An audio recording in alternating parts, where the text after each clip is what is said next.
Баранавіцкая здюшар па спартыўнай гімнастыцы і боксу старэйшая сярод прафсаюзных спартыўных школ, якіх у краіне больш за 100. І пры гэтым сёння яна ўваходзіць у тройку мацнейшых.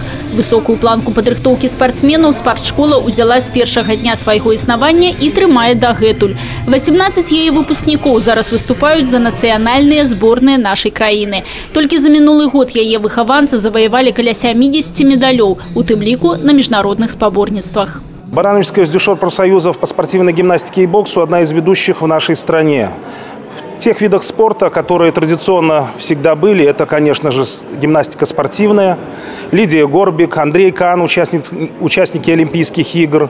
Знаменитый боксер, который в этом году стал чемпионом мира среди профессионалов, Кирилл Релих.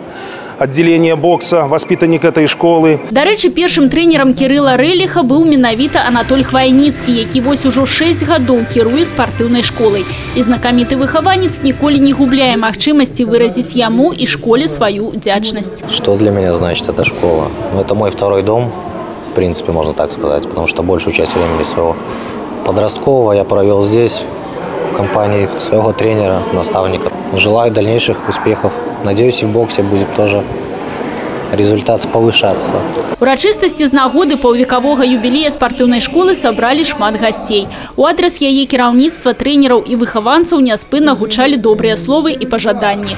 За плённую працу і высокія дасягненні на спартыўнай ніве калектыву школы было ўручана нямала ганаровых грамат, падарункаў і нагрудныя знакі. Мы очень серьезно взялись за гимнастику, и результат очевиден. Но и бокс, он традиционно у нас силен. Мы опираемся на тренерский коллектив, который растет здесь, в школе. Наши воспитанники возвращаются после завершения учебы, воспитывают подрастающее поколение.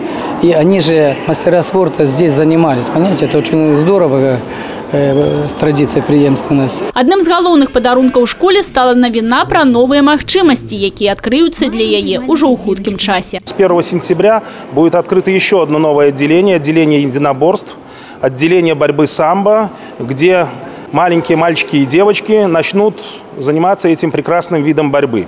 Создаем режим наибольшего благоприятствования для тех ребят, способных ребят, которые могут в перспективе принести честь и славу нашей стране. Не только своему региону, но и всей стране. Алена Ракуць, Людмила Салзана, Миколай Руцкий, телерадиокомпания «Брест».